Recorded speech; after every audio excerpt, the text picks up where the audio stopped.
Power star Pawan Kalyan 2 సినిమాలు చేస్తున్న సంగతి తెలిసిందే. అందులో ఒకటి most awaited cinema 'OG'. Young director Sujeeth ఈ సినిమాకు డైరెక్షన్ అయితే వహిస్తున్నారు.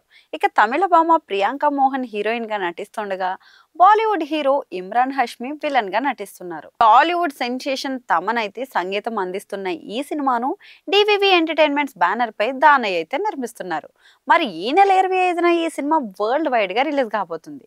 ఈ సినిమాతో పాటు హరీష్ శంకర్ డైరెక్షన్ లో ఉస్తాద్ భగత్ సింగ్ అనే సినిమా కూడా చేస్తున్నాడు.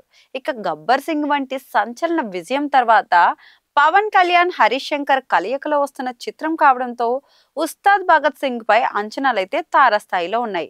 మరి ఈ సినిమాను భారీ బడ్జెట్ తో మైత్రి మూవీ మేకర్స్ పతాకంపై నవీన్ యర్నేని రవిశంకర్ నిర్మిస్తున్నారు. కాగా పవర్ స్టార్ ఇప్పుడు ఈ 2 సినిమాలను ఫినిష్ చేశాడు. ఓజీ డబ్బింగ్ తో సహా ఫినిష్ చేసేయగా, ఉస్తాద్ షూట్ అయితే ఫినిష్ చేశాడు. మరి ఈ నేపథ్యంలో పవర్ స్టార్ నెక్స్ట్ సినిమా ఏంటనే చర్చ అయితే మొదలైంది. ఇప్పటి వరకు అయితే ఎటువంటి కథలను పవన్ ఓకే చేయలేదు. కొంత గ్యాప్ తీసుకుంటారని సమాచారం. అలాగే పొలిటికల్ గా కొంత బిజీగా ఉండబోతున్నారు. మరి ఈ గ్యాప్ లో కథలు విని నచ్చితే సినిమాలు చేస్తారు, లేదంటే లాంగ్ బ్రేక్ తీసుకుంటారని తెలుస్తోంది. మరి పవర్ స్టార్ సినిమాలు చేస్తారో లేదో అనేది చూడాల్సిందే.